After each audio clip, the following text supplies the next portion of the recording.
Check it out, be rapping for the Texans. Full big in Crenshaw Bridge, we flexing. Houston rap style, we bringing the heat. Talking Texas football, nothing compete.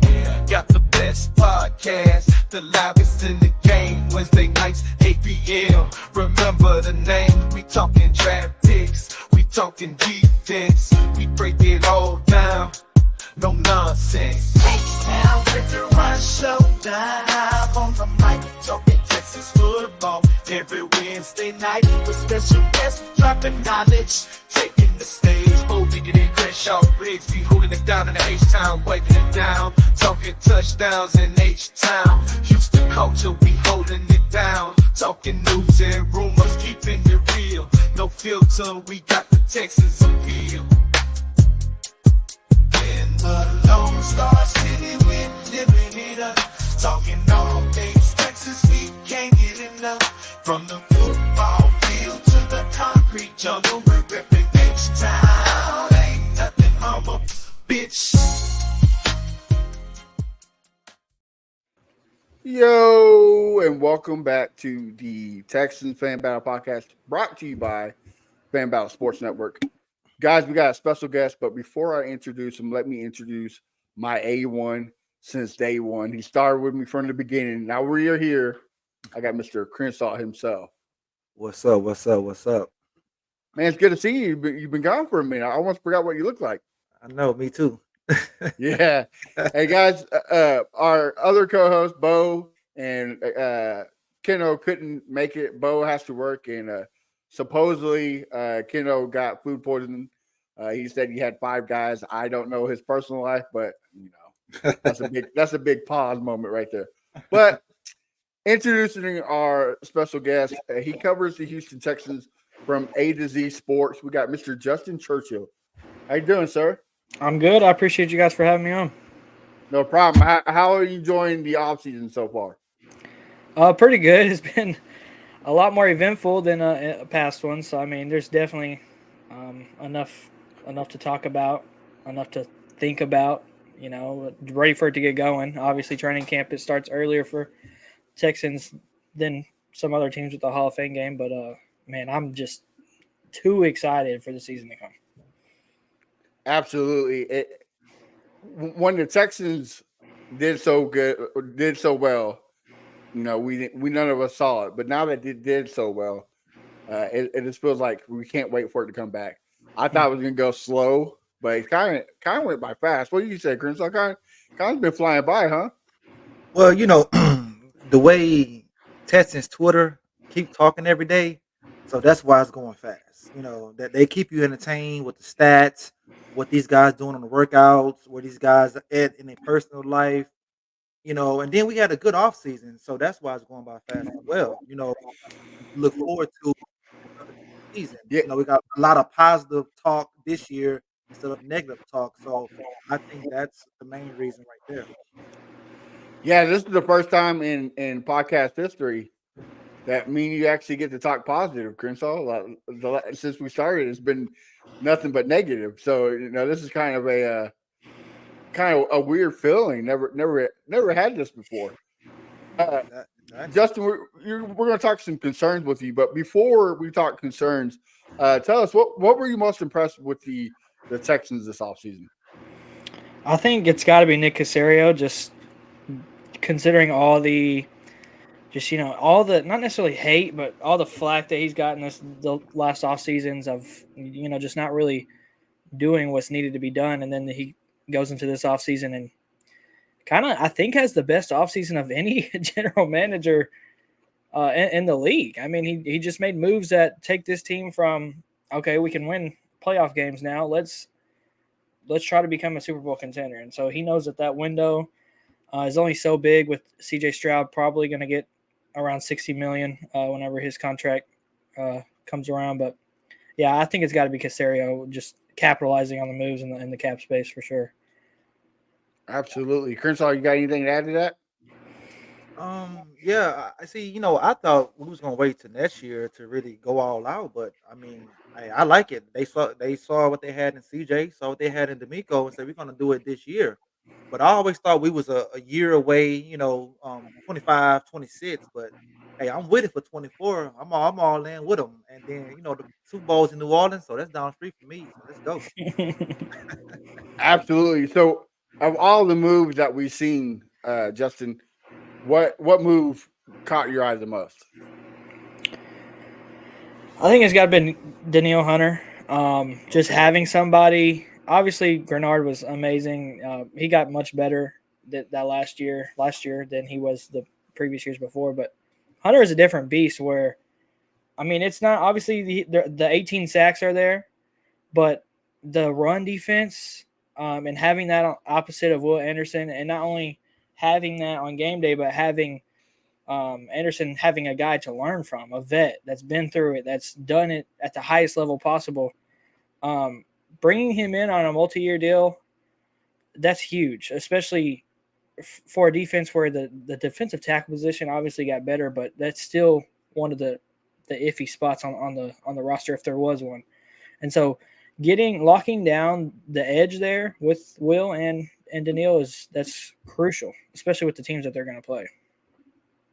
Yeah, Crenshaw, we both agreed that Grenard was a good player, but best ability is availability, and his availability wasn't always there.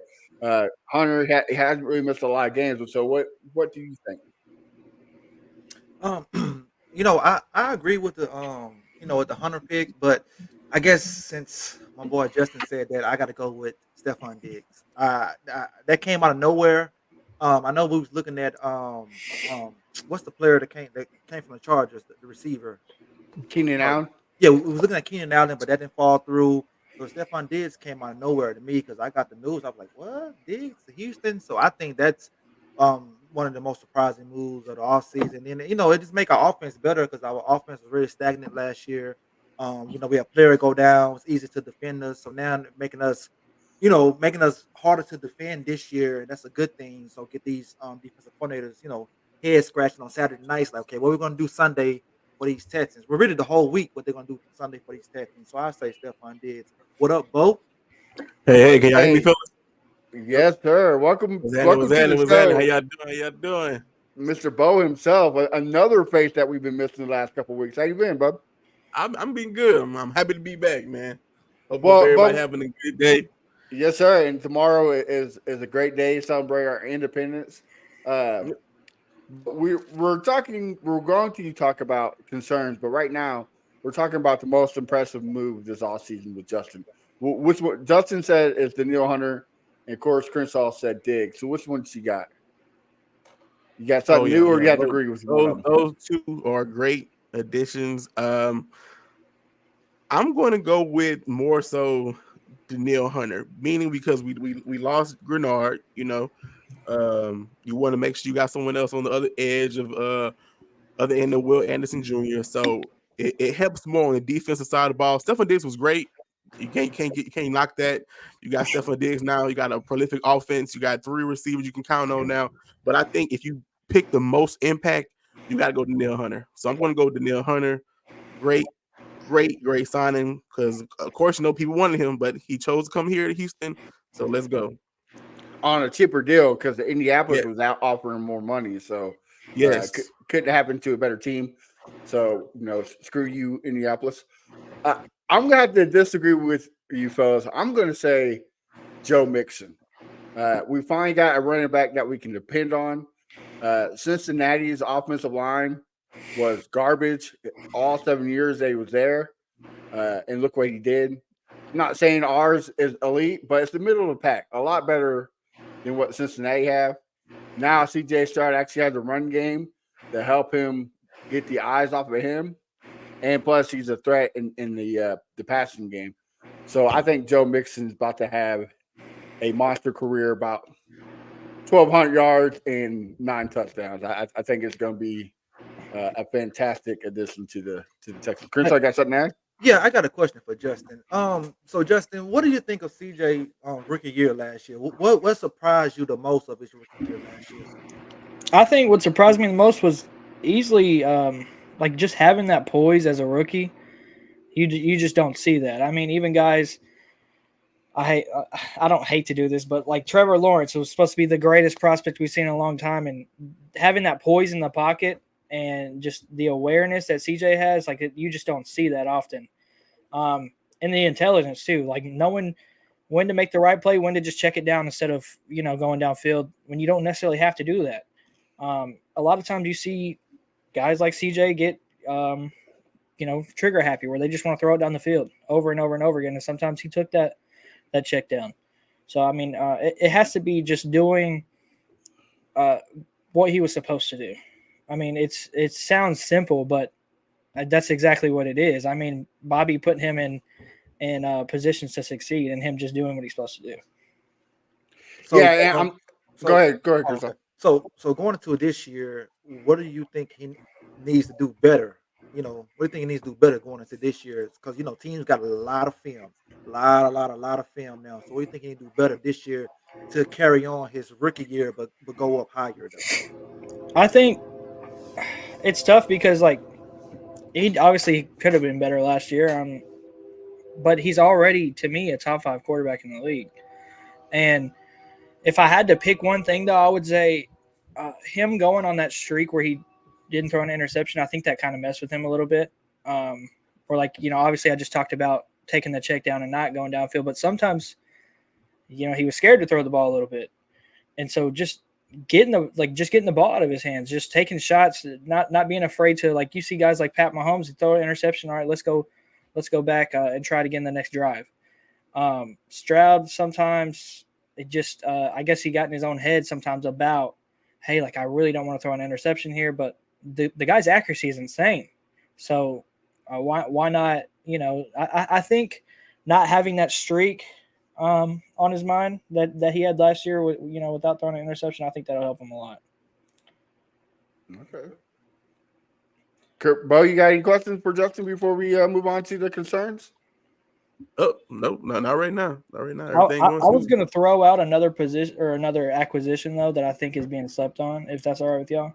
Go ahead. I think them grabbing CJ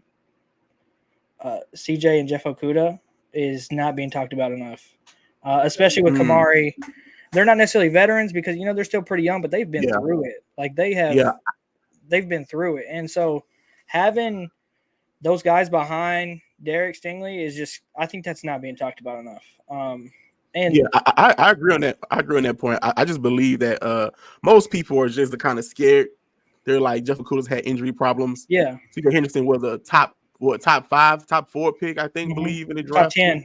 Top 10. And he didn't pan out the way people thought he would. So everyone is kind of just okay, we know what we have in Derek Stingley. If he stays healthy, he's a great cornerback. We got Kamari. We know his reputation in college, locked down. But let's see what they do in the preseason. Let's see how they contribute. Let's see how Okudah and Henderson, do we know who's the clear number 2? Do we know who's CB2 already? No, so, I think that's definitely going to be one of the most things to look at it. So I feel like once preseason goes through and we get to maybe week 3 in the regular season, I think everyone will have a great understanding of what we have in the quarterback room. But right now, everyone's just a little scared to be hype about it because they just injury prone. But I agree, that's on paper, right. That's a great depth chart, and you can't beat that. I just think it sets them up better to have that 1 through 4. Just even if CJ and Jeff aren't as good as they're supposed to be because of where they are drafted, they're still set up talent-wise to just be so much better in that room than they were last year.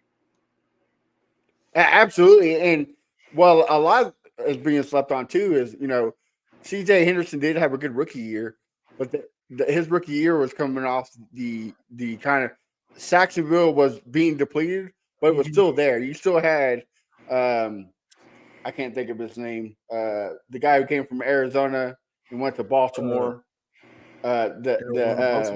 The mayor, Campbell, Calais Campbell. Oh, Calais Campbell. Yeah.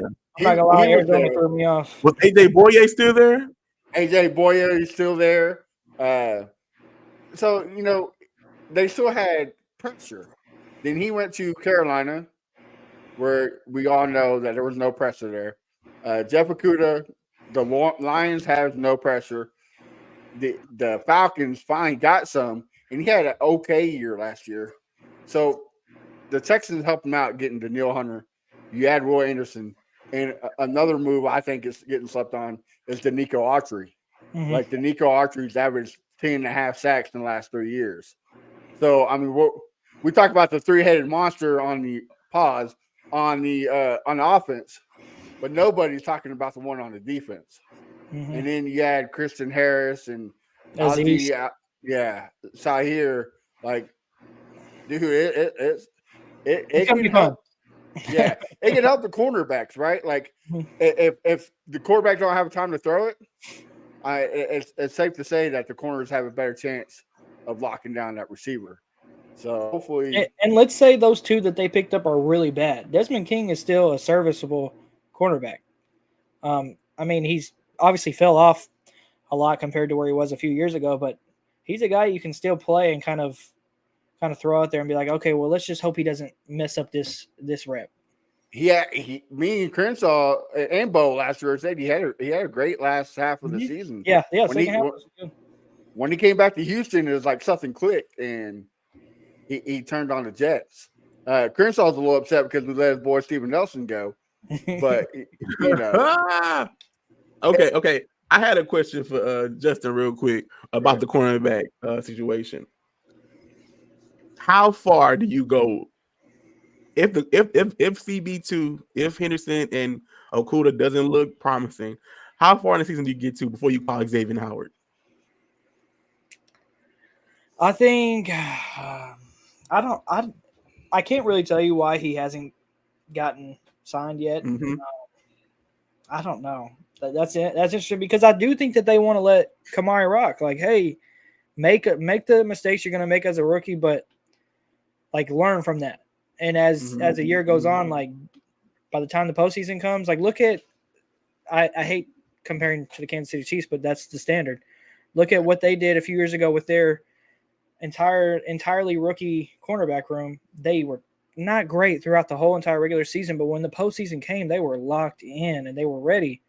And so let's say that it doesn't go well for those two guys that they brought in. Kamari is getting to play and he's getting to learn from his mistakes. And that, I mean, that's actually what you want long term over the other two guys who are probably not going to be, stars long term. I mean, they haven't shown it yet. Right. And like John Hickman said a couple weeks ago, what if CJ Henderson and Jeff Okuda, they both come out and be great on this team? Mm-hmm. That's another year Kamari don't have to play. I'm okay with that. But another year for him to learn, another year for him to get down what he needs to do, and then take over for when these guys leave. I'm okay with that. Like if he comes in and this becomes a great corner, I'm okay with that too. But hey, the less tread on the tires, the better off we will be. Mm-hmm. Chris, you got anything to add? I was gonna say Go ahead, I think so too because I feel like both of those guys, CJ and Okuda, third team or fourth team, I believe. I think this is where you get it. This is where, of course, you probably had a big head coming out of college. You get drafted pretty high. You think the world is yours, and you find out the NFL ain't as sweet as you thought it would have been. You got a third time's the charm, maybe, and you come in and go crazy. I would love to see that. So I'm interested to see what they do. And you're getting to play behind a coach like D'Amico. Like, let's not forget that. Like, this is a player's coach who gets the most out of players in this situation. And not to mention they're playing behind a guy like Derek Stingley. So they're not having to be the guy. They're not on the same team where they were drafted to be the guy. So there's not as much pressure. Obviously, there's a little bit of pressure because, hey, this is your third or fourth team in your fourth year, whatever. It hasn't clicked yet. But there's not as much pressure. And D'Amico has said that they know what they're supposed to do. And they've already been great this offseason. So. Yeah, and it's good, which I don't know. I don't know how often Jonathan Joseph is there, but I see clips of him being in practice and whatnot, and having to learn from that veteran as well, taught how to be a pro, learning different schemes and different tips will help them out tremendously. So I'm ready. Kershaw, were you gonna add something? No, I'm not gonna add nothing. I'm just this the month for training camp. We start training camp, early because we got the Hall of Fame game. So I'm just looking forward to it. I just can't wait, man. It's about to really get down. I just hope the expectations we having, they don't let us down. That's my biggest fear. Are any of y'all going to be out there at training camp? I'm not gonna be at training camp. I'll be at the games though. Yeah, my wish was to make one, but they got them tickets quick, my brother. They swooped them tickets up so fast. I said I'm taking a little nap till 10 o'clock till they come up. Nope, them things gone. So it won't be this year. I went to last year. That's a good thing though, if you think about it. Like they're doing something right. Yep. Everybody's hyped. You can't be mad at it. I wasn't even mad at it. Everybody was hyped. It was ready. So it is what it is. Yeah, sadly, I live up here in Chiefs Kingdom, so I will not be making it there. I will be taking my family to the Chiefs training camp. Don't ask me why, but yeah, I'll be up there. You know, I live in the same area, so I'm in Northwest Arkansas. So I got you. I got you. Well, let's talk about concerns. Justin, you kind of mentioned the defensive tackle, and we kind of just touched a little point about the cornerbacks. But what is your biggest concerns for the Houston Texans going into this 2024 season? It's hard to pick just a concern because, like we said earlier, this roster is so well constructed compared to rosters that we've seen in the past. I think it's got to be, like on paper, one of the best, if not the best roster we've seen from the Texans. Like paper, obviously, everything's got to come together, and you got to put it on the field. But on paper, there's not a lot of holes. But if I had to pick one, I think the weak link is the depth in the defensive tackle room. Obviously, like you said, Danico, and I think Foley is a very underrated pickup too. But behind that, Tim Settle, I think he'll be okay. But there's I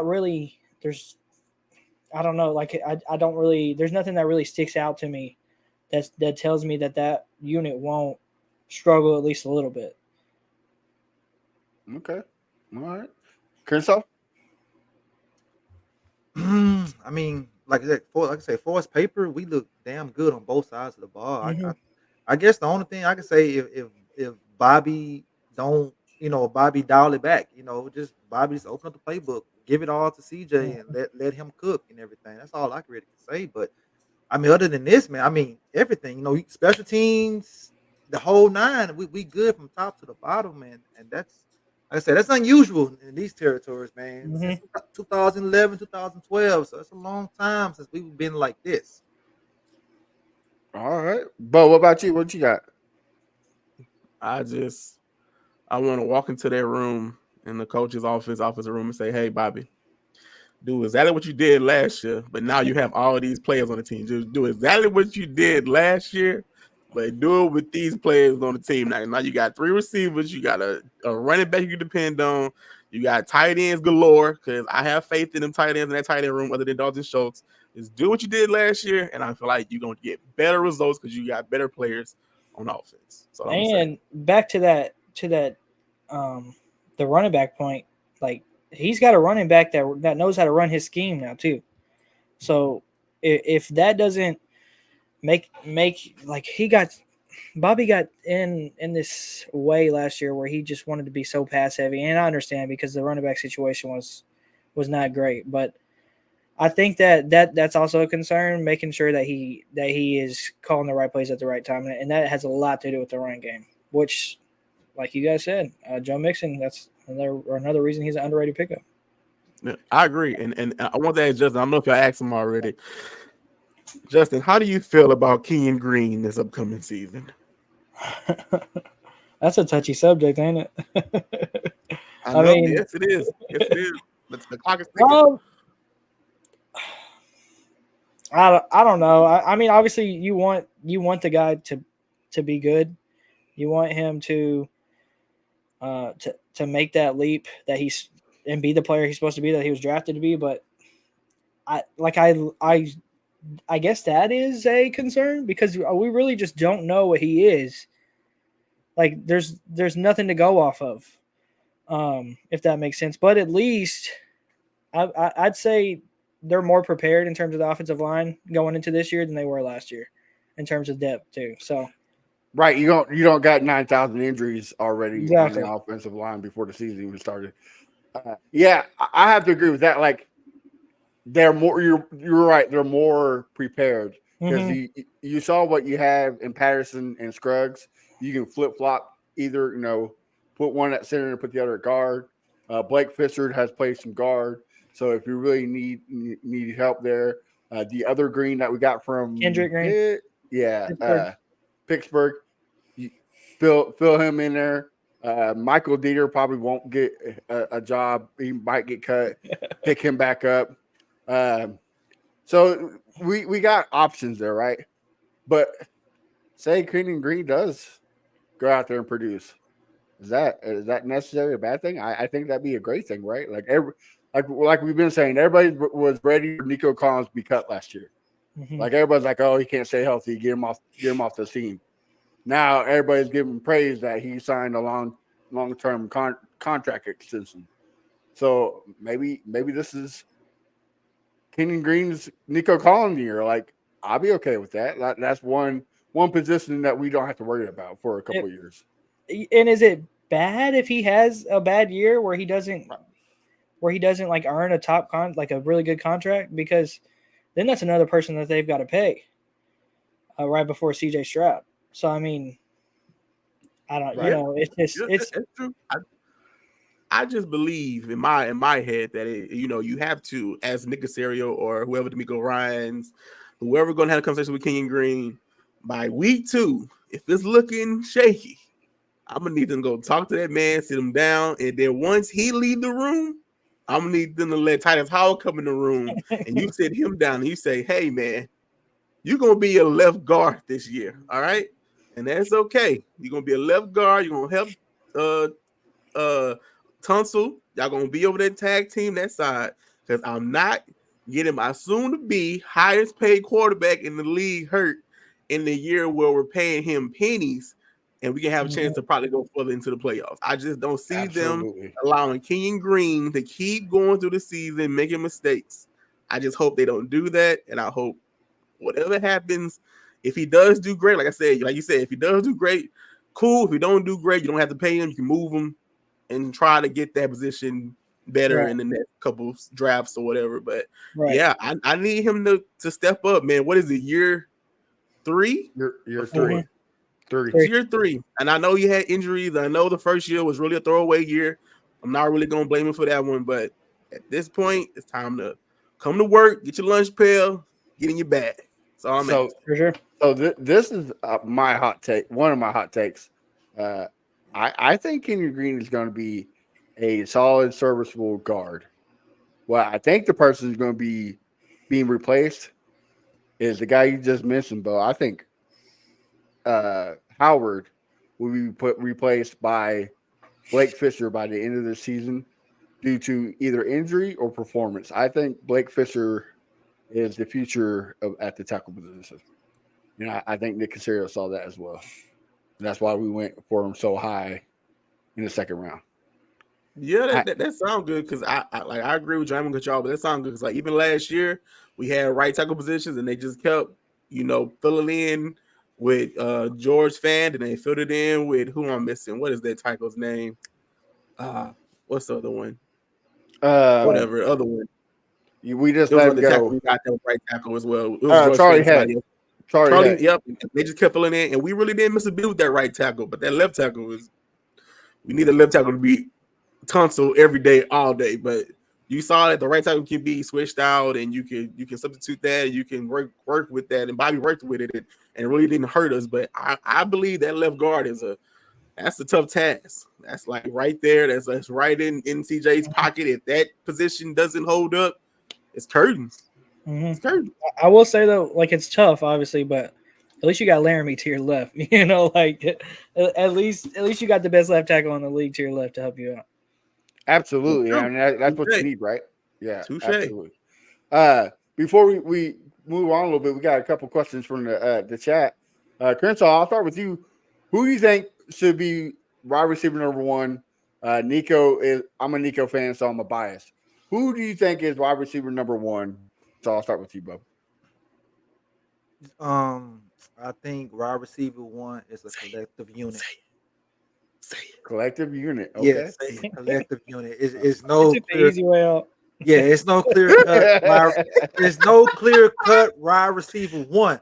But I would say this: who is the better skilled wide receiver out of all three of them? I'm going to say Diggs. Until the other guys prove me wrong, because we got a year, one good year of Nico, and then we got 10, 11 games of Tank. So to those guys, show me they can do what Diggs have done, year in and year out.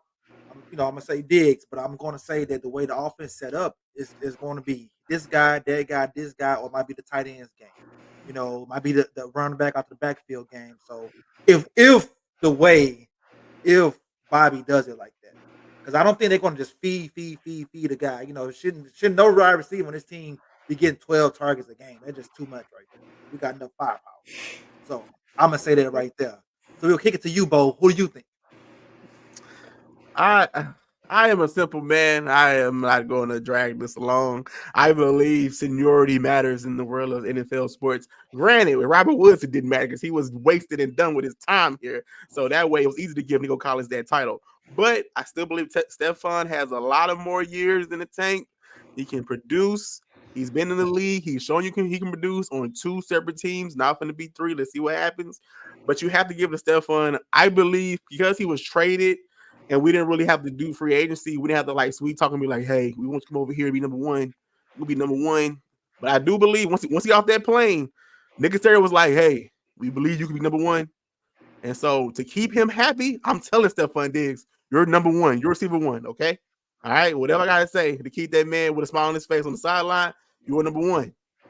But I believe that they're going to have like you said, rotation receivers, and whoever's going to have a day, and we'll let that be. But right now, you just got to call Stephon number one. That's it. Just for seniority reasons. All right, before I step mine, Justin, who you got? Who's your number one receiver? I guess I'll go the other way and go Tank. I mean, look at the way he was projecting before he got injured. He was gonna finish with a better season than Nico, and this is a guy that CJ was target. Like, he got in a hot stretch where he was targeting him like every single play. It felt like, obviously it wasn't every play, but like they were connecting on just these plays that you don't see 2 rookies make. And I think Nico is a great pick. Like, I don't think you can go wrong picking any of these guys, and that's a good thing to have. Right. But the explosive plays that Tank is going to provide over the other 2 guys, and that's not to say that they're not going to provide explosive plays, but the route running that's there and the speed is just, I think that CJ is just going to love going to Tank. Okay. Well, I had to quote somebody in the great words of Kendrick Lamar, Buck the Fig 3 is just big me, okay? It is Stephon Diggs, all right? Stephon Diggs is the Kendrick Lamar of the Houston Texans, okay? He like Bo said, he has a name for himself. He killed them all. He has the body to work. We've seen it time and time again. The guy makes amazing catches. He's easily the number one. But I do agree with Crenshaw to an extent, because once you do catch fire and say Diggs does catch fire, they're going to stop double teaming everybody else and then going after him. So it's going to open up passing lanes for the other 2. But number one is absolutely Stephon Diggs. I will say, I want to get y'all's thoughts, like as fans, on like a possible. We talked about concerns earlier. A possible concern being that maybe CJ is going to try to make sure that they all eat. You know what I mean? Instead of going to the obvious play, maybe CJ will try to force so that nobody is getting upset. Like, how do you guys feel about, like, are y'all worried about that, or? I'll go first. I don't think ahead. so worried about it. It was so funny because if any of y'all watched the $1 million worth of game episode with CJ Stroud and Tank Dell, Tank was like, I want to get 1,500 yards. You can see CJ face like, all right, now it's you, Stephon, and Nico Collins and Dalton Schultz and Joe Mixon. Everybody can't have 1,500 yards now. Someone gotta take less. So someone gotta get the little chicken wing. Everybody getting the breast. Okay, all right now. So somebody gonna get the small plate, and that's gonna be okay because we gonna get a dub. You know what I mean? But hey, yeah, I'm not worried about it. I feel like CJ is a smart player. I feel like they have a great chemistry, all three of them already, the three receivers and CJ. So I think it'll just be like, hey man, if you're open, you get in the ball. Right. That's all I can say. When your rep, like it's as easy as that. Crystal, what you thought? Yeah, I mean that's pretty much what he did last year. He just fed everybody. He fed everybody, and he's gonna continue that right there. Just feed everybody. Take what the defense give you. Dick and done. Down the field. That's what Brady used to do a lot, and get those guys down the field. But the main thing is executing the red zone. The red zone, we wasn't good in the red zone last year. We need to get better with that this year. So that's probably the biggest thing Joe Mixon going to bring to the team is red zone, because he has a knack for that end zone, and we was bad at that. But yeah, just feed families. If I'm open, throw me the ball, CJ. You know what I'm saying? Throw me the ball. So feed them. Absolutely. Now I'm going to take it another step. Like I agree with you, Bo and Crenshaw. I think CJ has that mindset, right? Like it's whatever benefits the team, but you also got one of the greatest team coaches, and that's D'Amico Ryans. Like they call him Cap for a reason. They call him Captain when he's a rookie for a reason. Like he demands the room. They're going to listen to him. He's going to say, "Hey, look, I don't care if you don't get your 1,000 yards, as long as we get the W, as long as we're in New Orleans and Crenshaw gets to see us at a Super Bowl, that's all that matters. Like your stats at the end of the day does not matter. What matters is holding that Lombardi trophy at the end of the day." So yeah, I think with CJ and D'Amico kind of taking reins of this team, I don't think it matters too much. Yeah, and I don't think that that's necessarily something that's going to happen, but we've never seen him with this many options. So, I mean, back in Ohio State days, you can look back to Ohio State and actually argue that. But as far as the NFL playing against NFL defenses, I don't think it's a concern. But it's just something I wanted to get y'all's take on.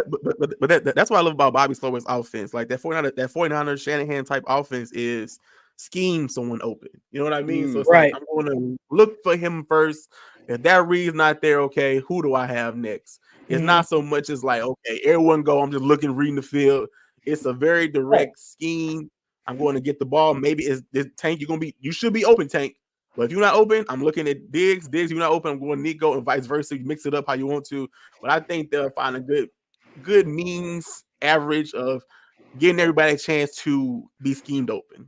And it's a quick 3-second scheme too, right? Yeah, like yeah. 3 seconds not open, boom, move, boom, bam. Yeah, I agree.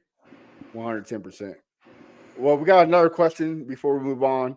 What are your thoughts of why Tunzel was not rated a top 10 tackle? I love LT, but I feel like he's always has a false start in critical down moments, even the Baltimore game we had. I think he's top 3. I think he's the best left tackle in the league. Oh, okay. I think you got to look no further than what he did to Myles Garrett to prove that. I mean, complete lockdown.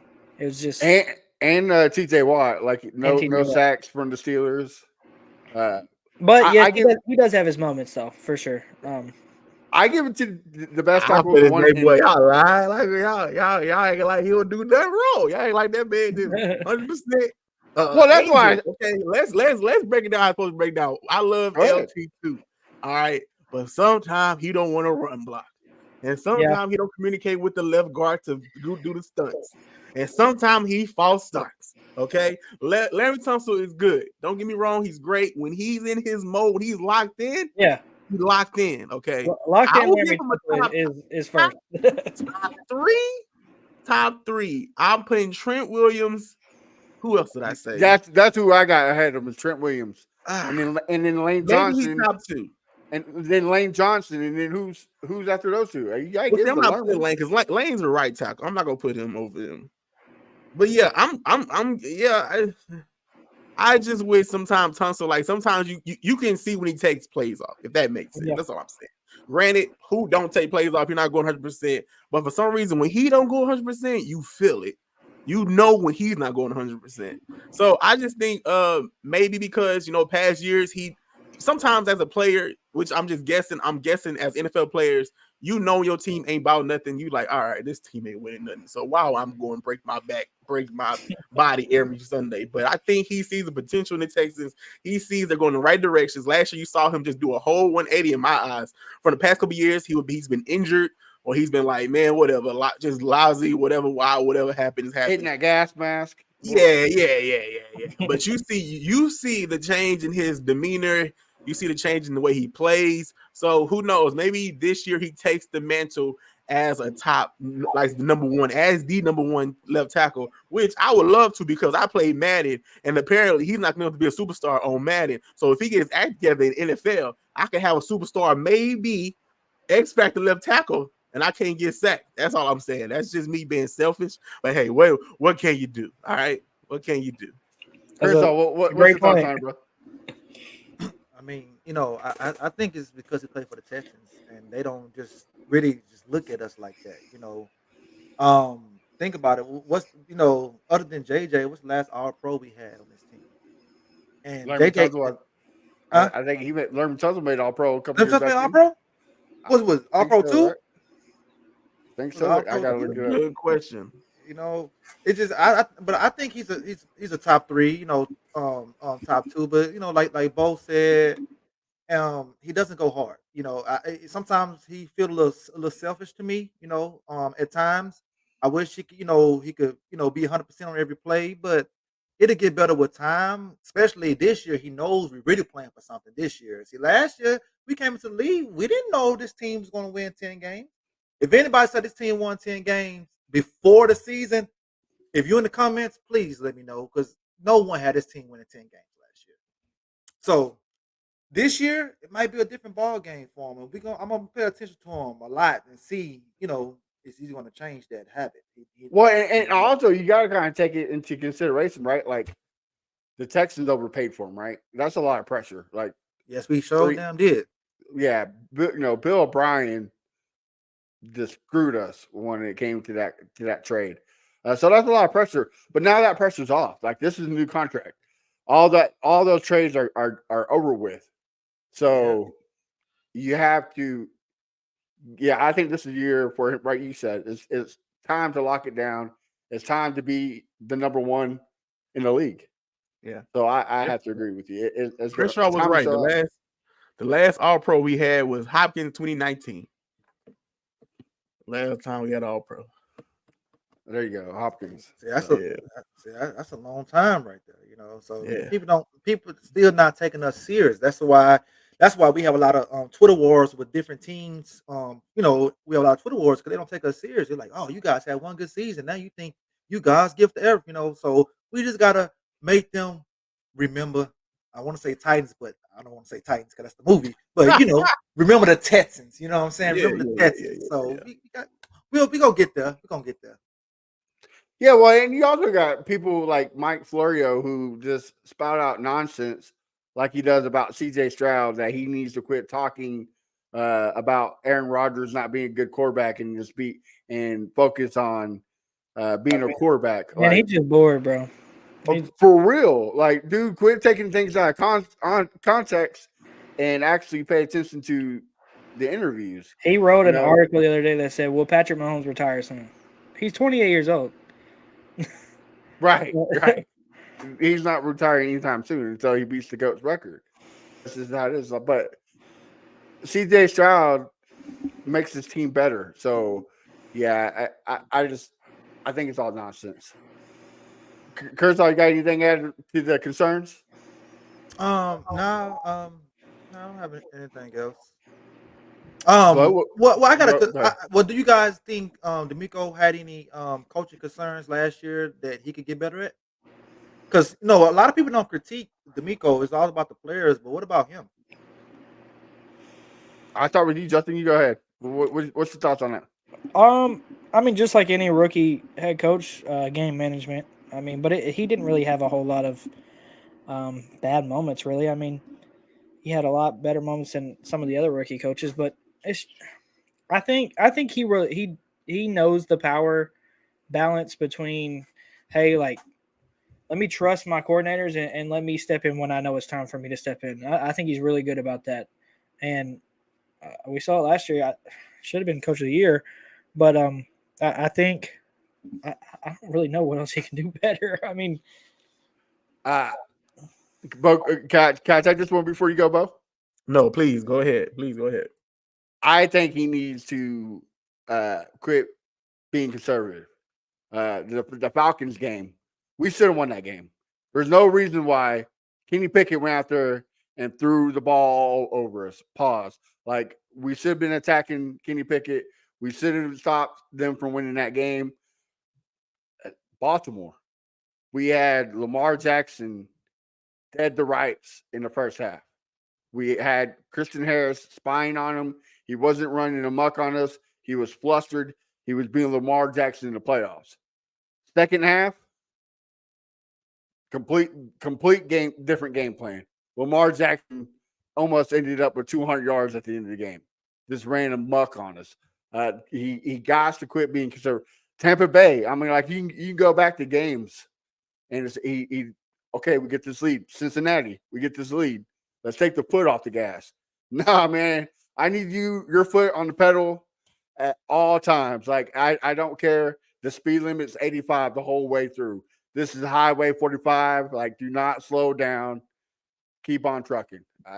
To me, you got to quit being conservative. I can agree with that, especially like you said, like, beat the teams you're supposed to beat.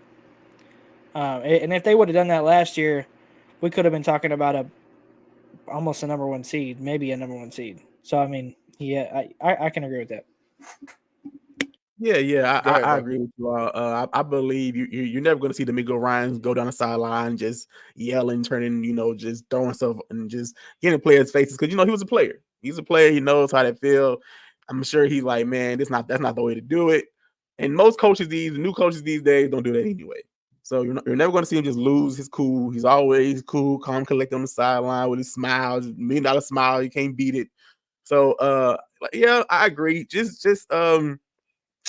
because I think he does a great job motivating the players. You can't have a better motivator than what you have in Houston right now. Is leader. He's a leader of men. He's been in the position to play, linebacker, been a captain, all that good stuff. So you have all the great tangibles and attributes what you can have for a head coach. I mean, yeah, don't be, don't take, like you said, don't take your foot off the gas. Keep your foot on the pedal. Prepare your team to. Okay, yeah, we got the Panthers today, and yes, on paper we should beat them, but do not take them lightly. Just always preach to the players. Keep going. Keep that mentality. Stay humble. Stay hungry. So I think he's doing a great job, and I think now because we went through 2 different head coaches in 2 years, 3 years, I guess you can call it. So I feel like he knows he has the back of the he like to see like Cal and Nick, they have his back. So he feels that kind of, I guess, comfort. So I feel like now he can really just relax and do what he want to do, get in his bag more. So like I said, just keep your phone, keep your gas, keep the foot on the pedal and finish these teams. That's all I can say. Chris, what's your thoughts on this question? I know it's the one you asked, but what do you think? Y'all pretty much hit them all. It's really not a lot you can say, just like not a lot you can say about CJ. But conservative, yeah. This season, since the team is way better to me than last season, don't be conservative. Go for it.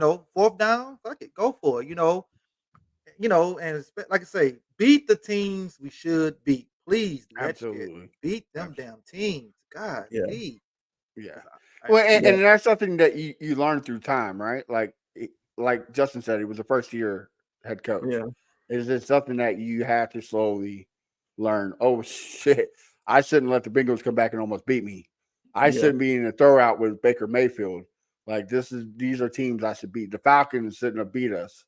The winless Panthers shouldn't make a fool out of us. Like, it's something that you just learn over time. So I think D'Amico is our forever coach. I think he's our next Mike Tomlin. But I mean, maybe that's just a bias to me. I don't know. Yeah, because I'm trying to think right now. I'm thinking of last season, and was there ever a game when I said D'Amico cost us that game? Like, it's been years where Bill Brown was like, if Bill didn't do what he just did, we would have won that game. I'm trying Kansas to think. City. Yep.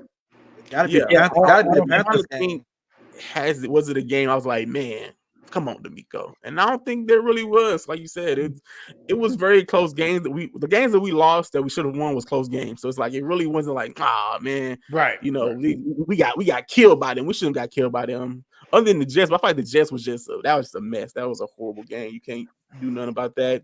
Weather was bad. Players didn't want to play. I'm sure. So I can't think of it. So who knows? It was one season, but let's see what he do this season. And I think everyone will have a very more clear cut idea of what we have. But I feel like he can't go wrong.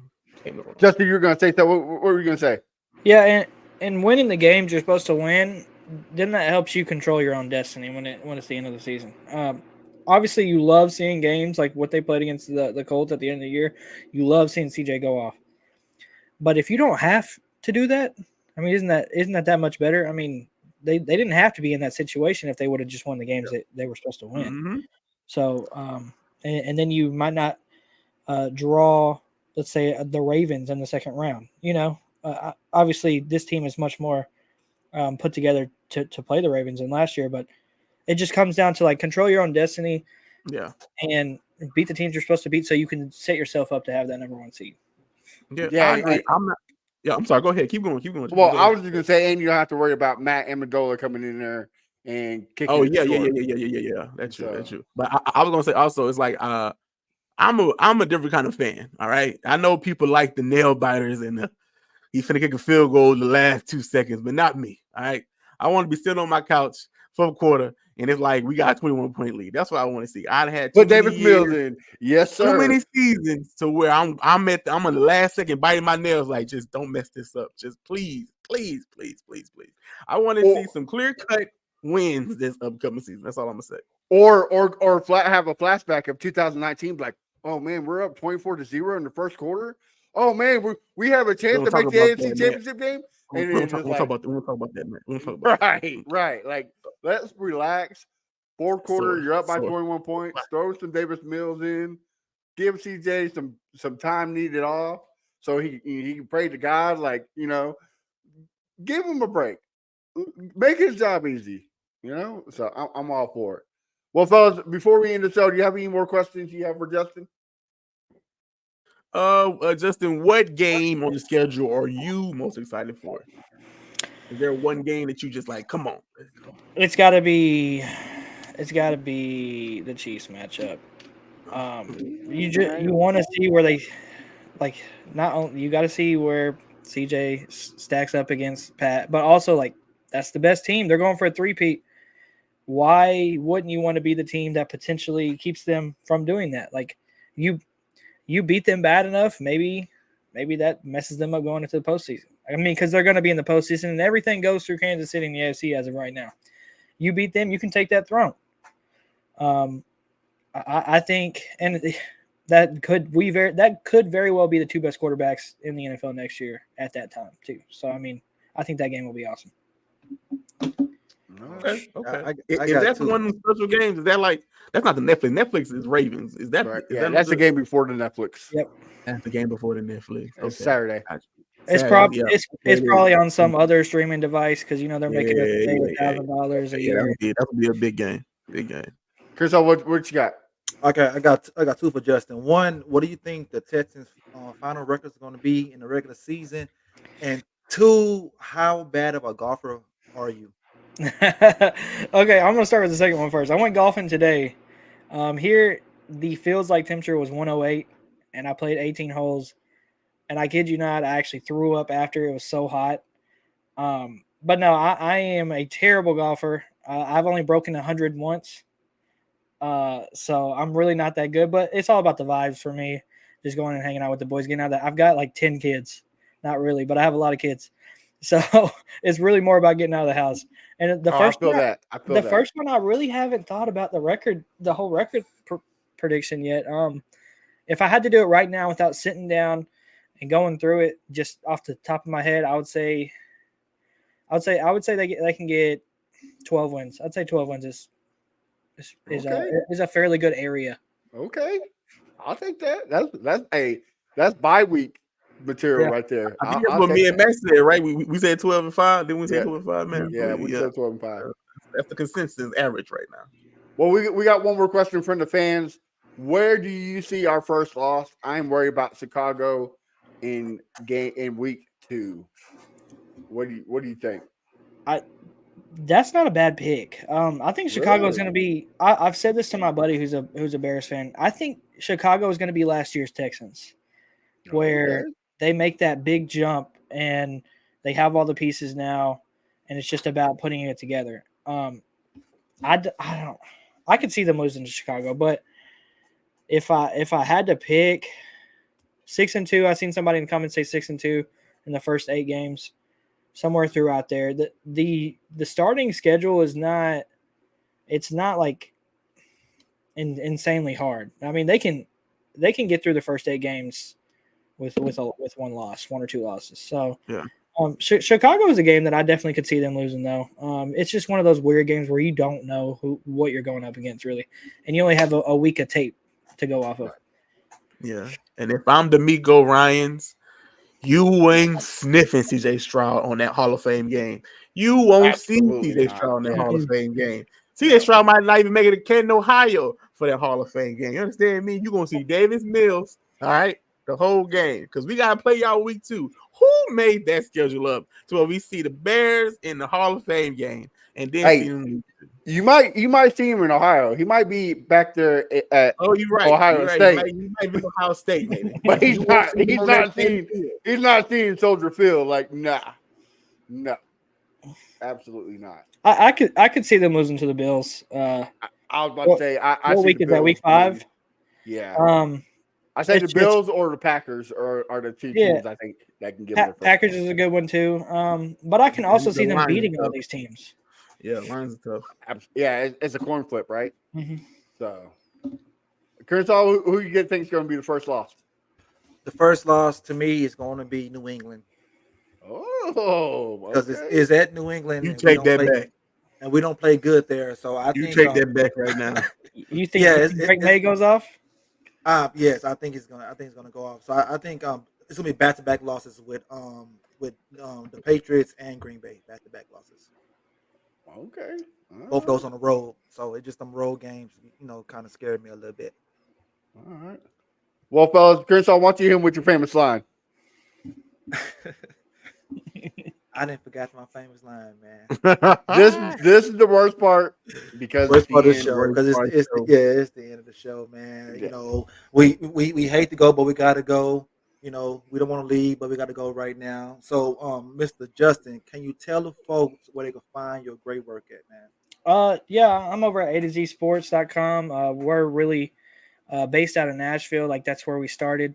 But we're expanding. We've got coverage of all 32 teams now going into this season. I do a lot of Texans work, a lot of Raiders. I know that's a weird combo, but that's just that's what they got me. I'm trying to go primarily Texans, but I'm really just working wherever they want me to. So yeah, A2ZSports.com. I appreciate you guys for having me on. Yep, there's a Twitter handle. I appreciate y'all. It was fun. Absolutely. Kershaw, why don't you tell the folks where they can find you and send all the hate mail that you're about to receive? Well, to Stressens and Mr. Corey, it's just a concern, man. It's just a concern. Just going to New England is always tough. It don't matter if it's the hoodie there or not. Bill ain't there no more. It don't Bill matter. Just going to New England is tough, man. It's tough. It's probably gonna rain. Yeah, we don't know what the weather gonna be like. You know what I'm saying? But hey, find me at Fifth Ward Crenshaw everywhere, all platforms. And Mr. Bo Diggity, what about yourself? All socials at Bo Diggity 713. Go to the TikTok, follow the TikTok, follow the Instagram, follow the X page, follow everything. I'm tired of working 9 to 5s. Absolutely. I second that. You can follow our brother Kenneth at Messenger_Keno and Kenneth the Messenger on Instagram. You can find me at A1Day1 Texans everywhere. And of course, you can follow the podcast at Texans Fan Battle everywhere. We're halfway to our goal of 5,000. We're at 2.5. So make sure you hit that subscribe button. Make sure to go to Justin Twitter, I want to say Twix, but Twitter, and check out his articles on A to Z. It's some real good stuff. Yes, it is started by a Titans fan base, but we won't hold that against them. All right. But till then, guys, have a wonderful 4th of July. Do not pull a Pierre Paul and blow your fingers off. Be safe, and see y'all next week. Peace. Yo, check it out, we reppin' for the Texans. Put Willie in,